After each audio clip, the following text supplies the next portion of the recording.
Tonight, a community in the San Bernardino Mountains has a real mystery on its hands. The official explanation here is that jet contrails are causing strange lines in the sky and that it's pollen making people sick on the ground. But others are convinced it is something else, and they ask, is the government experimenting with our weather?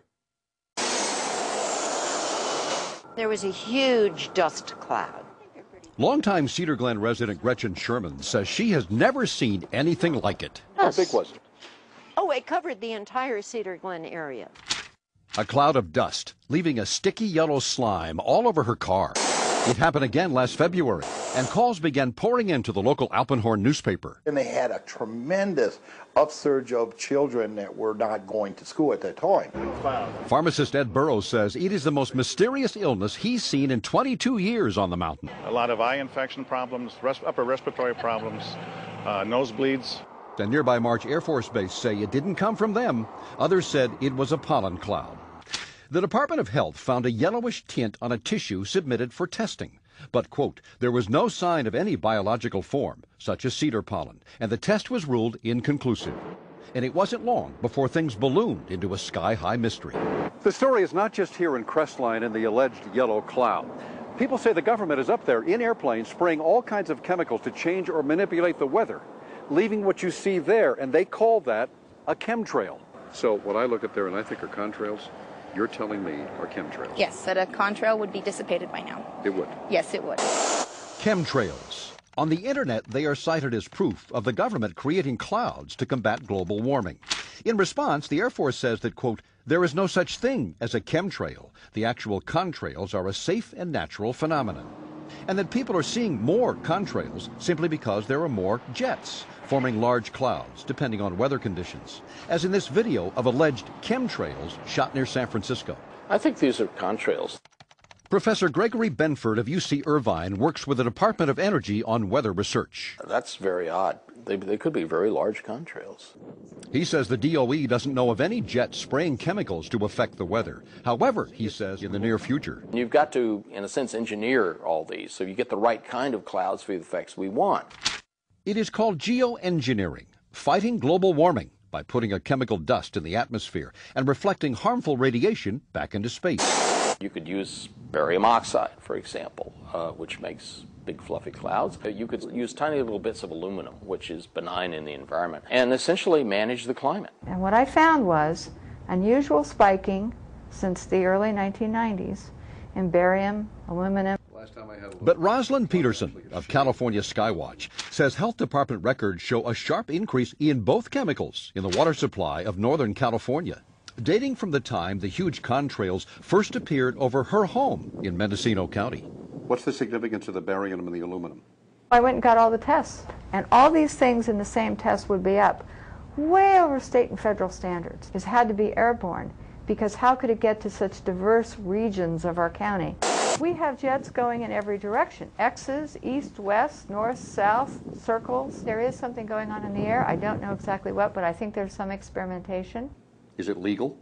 I don't know, because we haven't had a public discussion. But what is unknown today may be actual fact tomorrow, thanks to a bill soon to be voted on in the U.S. Senate, a Weather Modification Act, calling for research in, quote, attempting to change or control by artificial methods the natural development of atmospheric cloud forms. Doesn't it seem to you that they're going to be doing it in the future for sure? Yes. And if they are, I want to know about it. In the meantime, a lot of people are wondering if they'll ever get clear skies and a clear answer. The legislation is there, therefore somebody's thinking about this. How does this make sense? I don't know, maybe they're practicing? Over Cedar Glen, over Arrowhead. I guess you have to try it out before you use it. I'm not sure. Well, you be the judge. We'll keep you posted on anything further on the story, and there will be more, that's for sure. More information on the weather modification proposals, check on our website, NBC4. I'm Jessica Barretto. New developments in the ongoing conflict in Iraq. Senior U.S. officials say the Obama administration is now sending weapons directly to Kurdish forces. Those Kurdish soldiers currently the only force still on the ground in northern Iraq fighting ISIS. Meanwhile, the United States continues a series of targeted airstrikes against ISIS. It's an attempt to stop the extremist group from gaining more ground near the city of Erbil, where an American consulate is located. A terrorist organization that operates. President Obama said in a statement Saturday he would not commit ground troops in Iraq. In other news, actor and comedian Robin Williams has passed away. The Oscar-winning actor was found dead in his California home, an apparent suicide from asphyxia. According to his publicist, he was battling severe depression at the time of the incident. Williams made us laugh with his roles in movies like Mrs. Doubtfire and proved his versatility when taking on serious roles in movies like Good Will Hunting. The comedy legend leaves behind his 3 children and wife. He was 63 years old. And protesters are showing their outrage in the streets of Ferguson, Missouri, after an unarmed teenager was shot to death by a police officer. Witnesses say Michael Brown was surrendering with his hands in the air when he was shot, while authorities say Brown attacked the officer and tried to take his gun. Protesters were demonstrating just blocks from where the 18-year-old was killed and faced tear gas and rubber bullets from law enforcement. The officer involved has since been placed on administrative leave. And on a lighter note, a beautiful sight to see at night. Shooting star is expected to light up the sky in the next 3 days. The Perseid meteor shower comes around once a year, with 60 to 100 meteors zooming by in 1 hour at its peak. And in case you want another reason to look up at night, how about a supermoon? A 14% bigger and 30% brighter moon is expected to take over the nightscape on September 9th. Those are the latest headlines out of Washington today. Stay tuned for Nightly News with Brian Williams at 7. I'm Jessica Barreto. Welcome back. In the first part of Harry Smith's report tonight, you heard about a man's determination to leave the Church of Scientology no matter the consequences. In part 2 now, Harry reports on a family who claim they know just how dire those consequences can be. Harry now picks up the story at a crucial moment in church history. p.m. Eastern Standard Time, the IRS issued letters recognizing Scientology and every one of its organizations as fully tax-exempt. The war is over! October 1993. Thousands gather in Los Angeles to celebrate as David Miscavige, the leader of the Church of Scientology, announces victory over the IRS. For years, the U.S. government had refused to recognize Scientology as a religion and was demanding it pay $1 billion in back taxes. After a bitter legal battle, the IRS relented and granted tax-exempt status. There will be no billion-dollar tax bill which we can't pay. There will be no more discrimination. I think that Scientology has a lot to account for. Because it's protected as a religion under the First Amendment, it is able to get away with a lot of things. Author Lawrence Wright has written a new book out today called Going Clear: Scientology, Hollywood, and the Prison of Belief. Wright says the victory over the IRS allowed Scientology to build capital and power. Power, he says, the church has exploited. What they're doing is abusing their own members, shaking them down for money, wreaking vengeance on people that disagree with them, punishing its critics, and physically abusing people and holding them against their will inside the highest levels of the church. The church will say complaints like this come from malcontents and that they have no credibility. Do they seem credible to you? Well, there's such an abundance of them, and the stories corroborate each other. Stories like that of the James family. The 3 of you got out. Mm-hmm. We're lucky ones. We got out with at least our immediate family intact. Hayden and Lucy James met in the 1980s, both members of the church's clergy, known as the Sea Org. They lived and worked at one of Scientology's main bases, located in the desert east of Los Angeles. As Sea Org members, they signed contracts dedicating themselves to the service of the church for 1 billion years. What was it that made you decide to devote your life to Scientology? I think seeing that I could help other people. It answered the questions, the type of questions that probably most people have. You know, why are we here? What are we doing here? What's our purpose? What's our relationship with each other? The Jameses say their troubles with Scientology began when they wanted to have a baby. When Lucy became pregnant in 1990, she says she was pressured to have an abortion. I was escorted to the ethics division, and then I was put in a room, and then a gentleman came in and sat down and said, you know, this is wrong.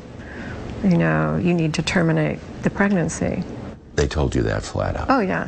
Oh, yeah. Church officials say that according to their policies, Sea Org members must leave the order if they want to have children because their duties are too demanding.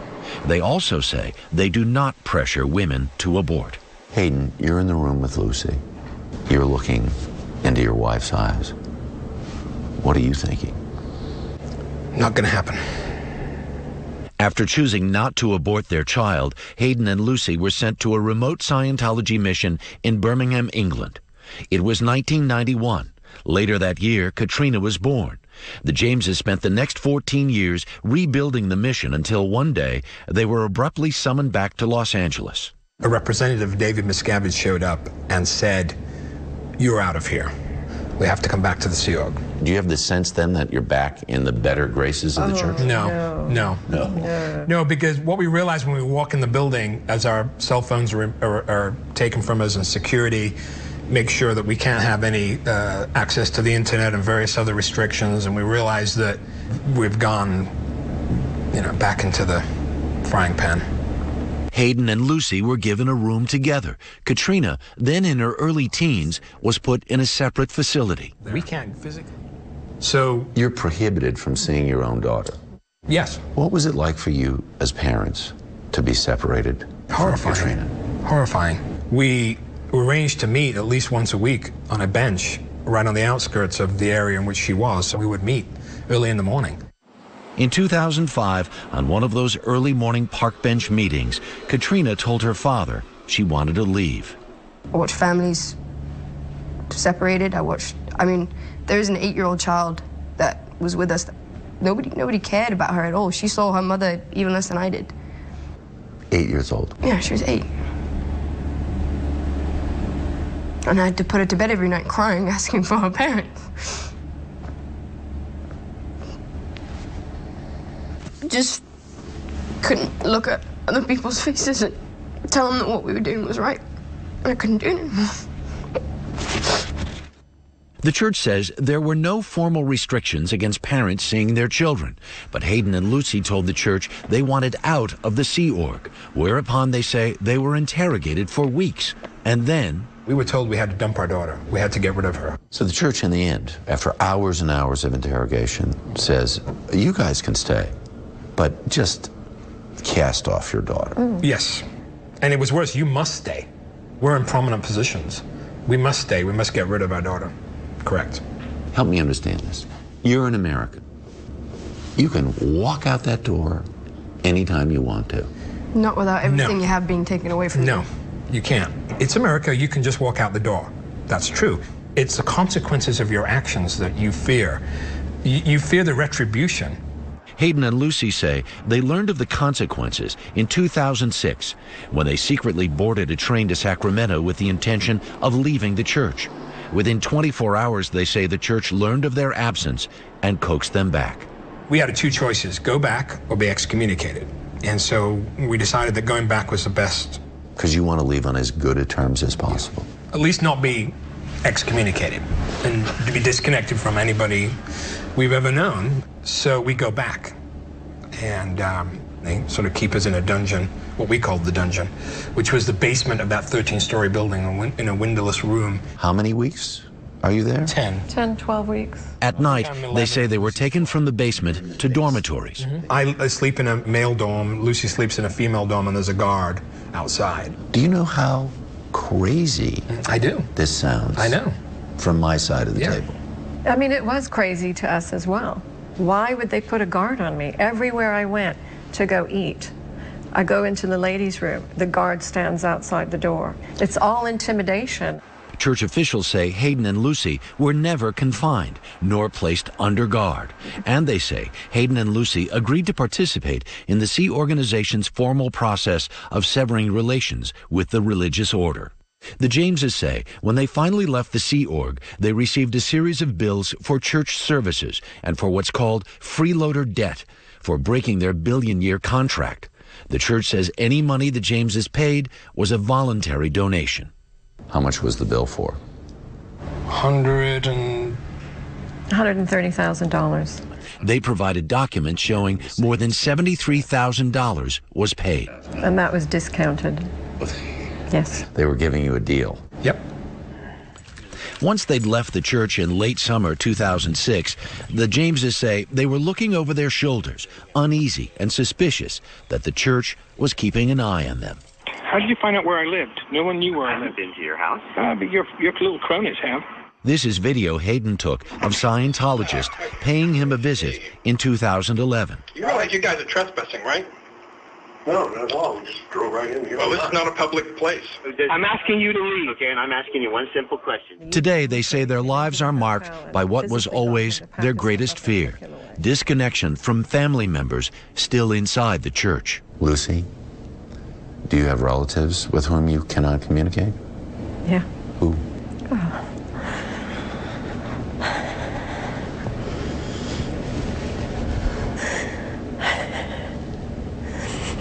I have 2 sisters. Who are in the church? Yeah. Can't speak with them? No. They won't speak with you? No. One of my sisters is in the Sioux organization, so she's not allowed out. And the other one, both her and her husband work for Scientologists. What is it like not being able to even call or email It's horrible. your own flesh and blood? It's wrong.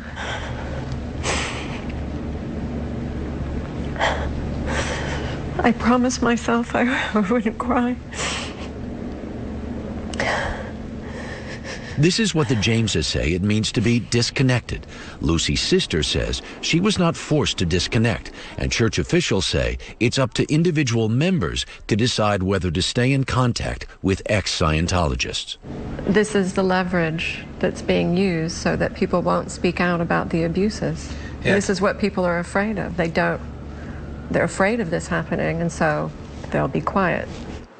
Officials of the Church of Scientology declined NBC's request for an on-camera interview, but in letters to NBC, they say the Jameses are smearing the church and have threatened a lawsuit. They add that Hayden James is an unreliable source. He is bitter and has an axe to grind.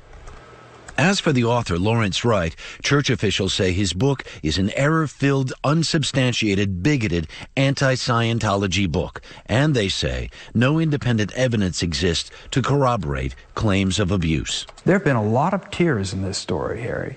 And it's been very surprising to me to see how many families have been broken up, how many people have been physically abused. And I think that the church has to account for these things. With our thanks to Harry Smith. Made a local homeless man the butt of a really cruel joke, but now he's back on his feet after his story called people's attention across the country. And he's sharing that story with NBC 10 Jersey Shore Bureau reporter Ted Greenberg.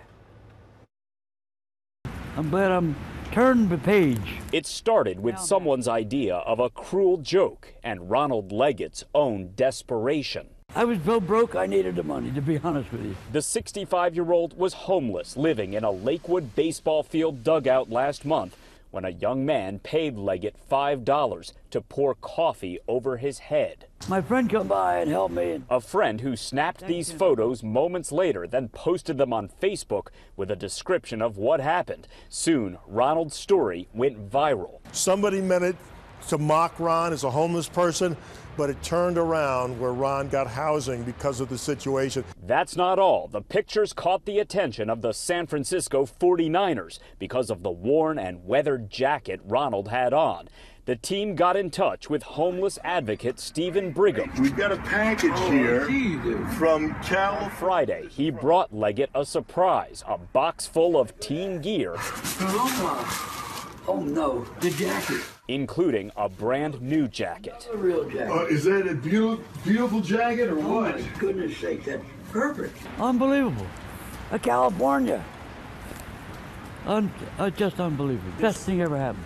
There's still some compassion here in this country. As unfortunate as the initial incident was, Brigham believes it was a blessing in disguise. Ron might have died this winter in that dugout if he wasn't rescued by this situation. A situation that ultimately got Ronald Leggett out of the cold. 49er pins. And put him on the receiving end of a gift that traveled from coast to coast. Ted Greenberg, NBC 10 News.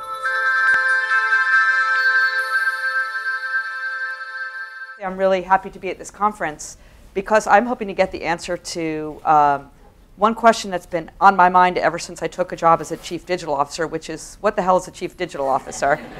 I honestly don't really know, and I think that everybody that has the title chief digital officer has a completely different job. I've seen no similarities. So I can tell you what it is in my shop, which is all I can speak to. So I oversee all of the digital properties of NBC News, which includes, and I'll rattle these off in 15 seconds or left, NBCnews.com, Today.com, the soon-to-be-launched MSNBC.com, iVillage.com, thegrio.com, NBCLatino.com, BreakingNews.com, Newsvine.com, GardenWeb.com, and my all-time favorite, Astrology.com, which on another session we can talk about how that fits into a news division, but I'll have to consult my charts on that one. But so that as well as you saw the crystal ball. Yeah, yeah, exactly. Yeah, that's where the crystal ball comes in. Exactly. So they help me see the future of digital media. But this is so it's both the properties as well as and maybe this is where it perhaps unique or maybe not unique in my organization is. And I would imagine for many chief digital officers it's the same thing. It's not just about running these all the things that go into running a business, which is all those pictures, the crystal ball and the curiosity and the guesses and the hunches and the management of people. But I also feel like a big part of my responsibility is to help the entire news organization, whether it's a producer on the Today Show or a shooter in a far-off bureau, for the entire organization to help everybody think about what it means to be a multi-platform organization. And anybody that's worked in a legacy news organization knows that's tough. I mean, a place like NBC News, people are so good at what they do. And in some ways, being so good at what you do, I think, can be a hindrance into thinking about how you change the way you work, change the way you think about the audience, change the way you think about how you release information over the course of the day. So it's in two parts, and I would suspect, and it'll be interesting to see over the course of the day if other chief digital officers feel the same way, that it is the work and then it's sort of the cultural issues. So but that's, to me, that's what makes it fun. I mean, the one commonality that I've had in every place that I've worked for has been a brand that means something to the consumer. And while all of these, with the exception of NPR, all of these organizations are about making money, of course, what I have loved about each place is that it's about a service and providing a service to the public, to the consumer, beyond just shareholder value. Right. So, I mean, that's sort of a very high-level snapshot of what I do. Terrific. That's great. Thank you. First question, back in the sort of the spring time frame of 2012, right around that time, and don't know for certain whether it was this was initiated sort of as part of the announcement about the purchase of MSNBC.com, or whether it was a separate, but it sort of dovetailed. It was the announcement about the commitment to an aggressive digital media strategy overall. And multi-platform programming and marketing. Would love to hear your thoughts on that and and maybe talk a little bit about how that transition is going with MSNBC. Just one other part of that. I know that at the time there was an announcement about a digital strategic development team in Seattle was going to sort of play an important key role, sort of looking ahead. Sure. You could share with us. us. First, a little history for those who don't know exactly what he's talking about. In 1996, Jack Welch, who was, of course, at the time the head of GE, and Bill Gates signed an agreement to create something called MSNBC, which was to be a cable channel and a digital property. Because every era thinks that this is the be-all and end-all of all progress and knowledge, in 1996, the two parties signed a 99-year agreement with no outs. I kid you not. So anyway, and marriage made in heaven. What's that? Marriage made in heaven. Yeah, exactly. Well, the interesting thing is, at the time, I mean, look, I'm not knocking it. I understand what the relationship was about, but at the time, and it's interesting just to even think about the lexicon of the day, the agreement said it was to cover this quote is emblazoned in my brain, the interactive delivery of news and information. well, look at that word through the lens of 2013. What the hell does that mean? So anyway, long story short, it was a really, in many ways, it was a great, great thing.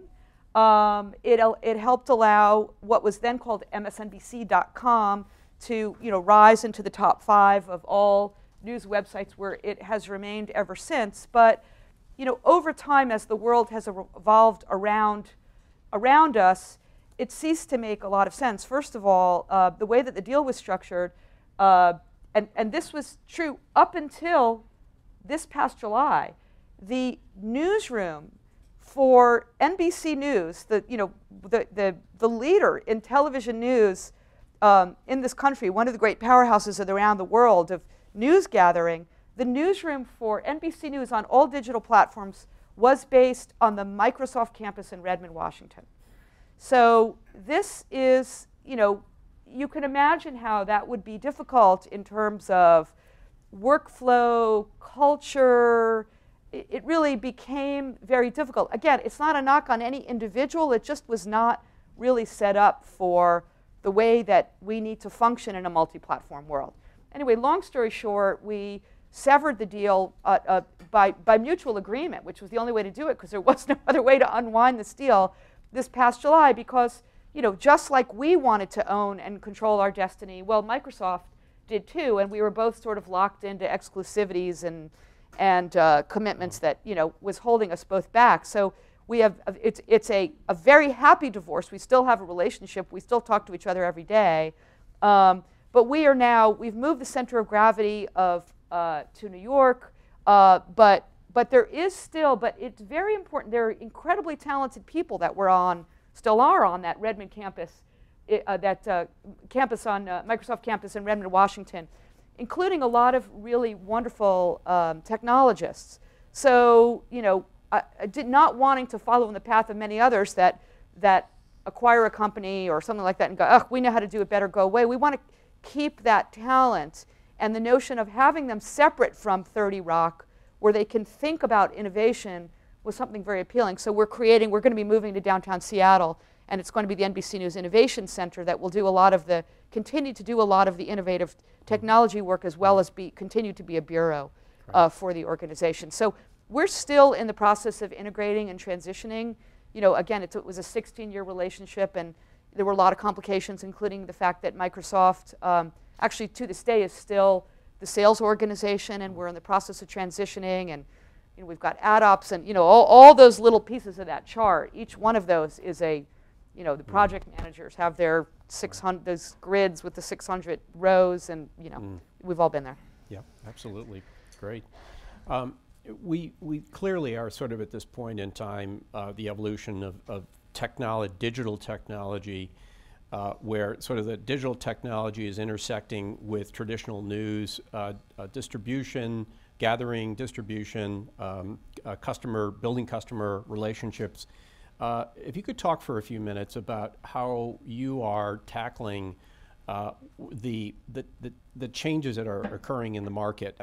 Literally, when we talk about breaking news, very, very hard to do in an environment where breaking news can just be, one person just with one tweet that just sort of takes off like wildfire around the world. What role then does a traditional news gathering organization play in that in that process? So maybe if you could talk a little bit about how you're adapting, how NBC is adapting to the new technology. Well, it's tough, as I'm sure everybody in this room can agree. It's what makes it so complex. It's also what makes it so interesting, is to try to not just keep up, but try to sort of stay one step ahead. And I wish I had the silver bullet. If anybody does, I would love to hear it. But it's a combination of making sure that we're playing in every space, making sure that we are staying true to what our brand represents. So we have to carry those brand values with us, whether it's a 140-character tweet or a documentary or what have you on whatever platform.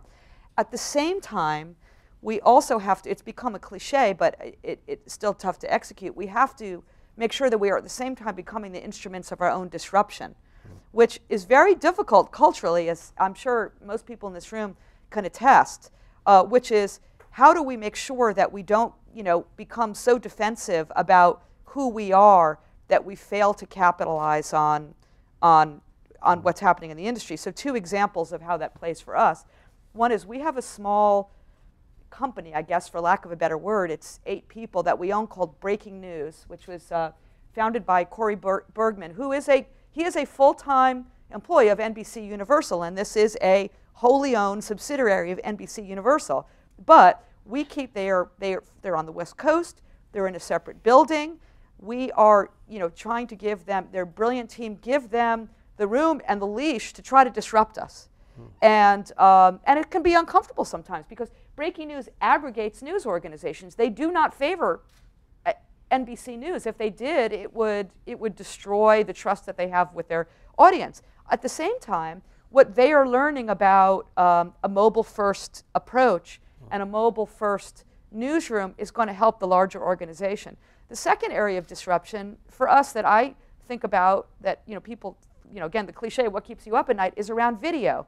The fact that we are the leader in streaming video scares the shit out of me, because the fact is because we have so much television that we chop into bits and we stream on our website, that we offer on demand on our website, that is so successful, would make it really easy to say, we've got this thing nailed. Look how smart we are. Look how we get video on the web. Well, no, we don't. We get how to chop up television shows and put them on the web, and there's still an audience for that. And it's very easy as a legacy news organization to look at something like I'm just picking at random, like a Now This News or what HuffPo Live is doing, going, amateurs, what do they know about TV? We're NBC News. We've been doing this for 60 years. Well, I have this image of this Harvard Business School case study from 10 years from now, how about NBC News owned video and squandered it because they failed to disrupt themselves. We failed to disrupt ourselves by creating video that is not about television, to break the mold of what television news is, with your beautiful sets and your lights and your expensive packages. Not to not break the mold about journalistic integrity. That's always got to remain constant. So we're trying to blow that up at the same time that we take advantage of it. So that's 2 examples. It's very difficult to pull off. It's very difficult to anyone to pull off, but in addition, to move the culture. NBC in prime time was #1 in the fall with hits like The Voice and Sunday Night Football. And this past month, with both of those 2 hit shows on hiatus, had some ratings difficulty. And that is on the entertainment side of the shop. And again, I'm not involved with that day to day. But I think your larger question about how a digital division supports television, I would say that, I give credit to my boss, who told me in a recent meeting with her, she said to me, Pat Philly-Crushell, she said, I don't want you worrying about driving tune into television. And I have to say, I think that was actually an incredibly brave statement, because further to this theme about disruption, our digital platforms only as a big marketing play for television, that would be a huge mistake for all kinds of, about 15 different reasons that I could rattle off right now. Look, to the extent that, that we do help ratings, that's terrific, but that can't be our job. I think of it more as a virtuous circle, which is, television drives to the web. The web certainly does drive to television to some extent, but creates content that can then be used on television. But it's got to be organic. Otherwise, the audience won't buy it. People can see through that. We need to give people a reason to come to our digital properties for their own sake, not because they are a spin-off of whatever's on television. It's what people call the moron syndrome. And the moron syndrome is, for moron, this story, go to NBCnews.com. That ain't it. I know, I love that. I wish I could take credit for that, but I can't. That was Steve Kappas. But where we are advantaged by television, and this is a big deal, is in advertising, because there is an incredible power in what every company's got its own name for it, but in 360-degree selling, and the power for marketers of being able to have go across platforms, television, web, mobile, second screen, which is a big area of focus for us. We have an investment in ZBox, is very powerful because they see the value, social, excuse me, they see the value. Why don't I come back to social in a second? They see the value of following the customer, the consumer through all of those different platforms. Social is very important. You know, people say, oh, digital is social. Social is kind of a different animal over here because social is, when you think about tune-in for television, I think social actually has a huge role to play solely for television as well as for web. It's almost in between, and when I say web, I mean web, mobile, the whole devices, the watch, the glasses, the whole thing.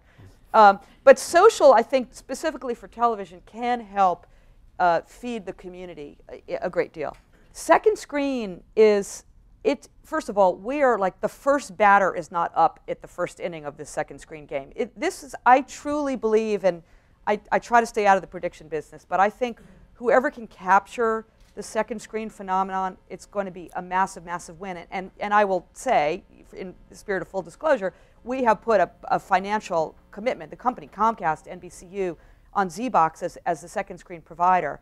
Now, people have created their own second screen experiences on their own through Twitter, Facebook, what have you. You've all seen the statistics about how many people are on one or two devices at the same time they're watching television.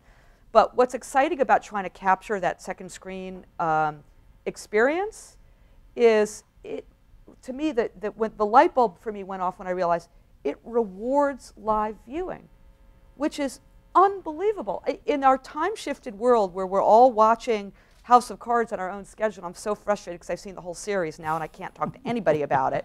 But with second screen, if second screen rewards live viewing because you want to be part of the dialogue, that is an incredible thing for a television company because it is about being part of the community in real time. And so on ZBox, for example, you've got everything. It's still a product in development. You've got everything you want. You've got a curated Twitter feed. You've got information about the show.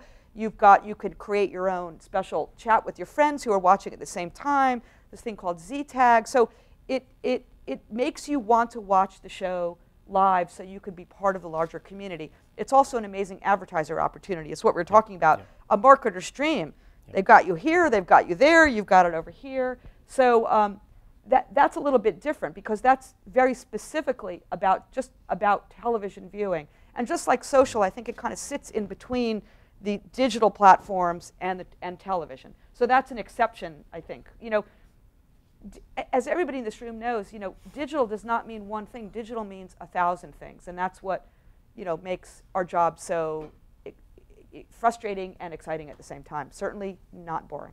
User-generated is a term that to me is as vague as Chief Digital Officer. It means so many different things, from the amateur, the kid on the block with his camera, pretending to be Mr. Newsman, to what my preferred sense of how we engage with user-generated, which is the way people engage with the content. I mean, I'm less interested in the kid on the corner trying to capture a scene in his local neighborhood than I am about the interaction that we have with our audience. That, to me, is a much more valuable form of user-generated content, the kind of ways, that two-way relationship that we have with the news through Twitter, through Facebook, where we get a dialogue going about stories.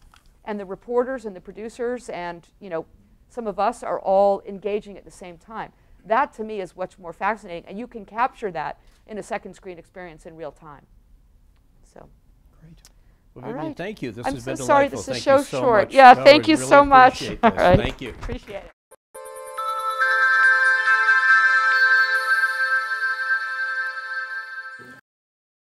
From protests to political favoritism, President Obama's picks for U.S. ambassadors has stirred controversy this summer. We asked national correspondent Christine Frizzell to examine the long-time proactive practice of appointing political friends.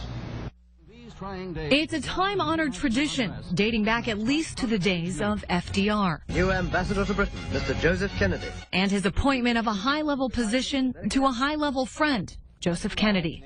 According to the American Foreign Service Association, even the last 4 presidents have appointed about a third of ambassadorships as political favors. It's a trend Bill Allison with the Sunlight Foundation says is just unfair. Here are these people, they're living on taxpayer expense.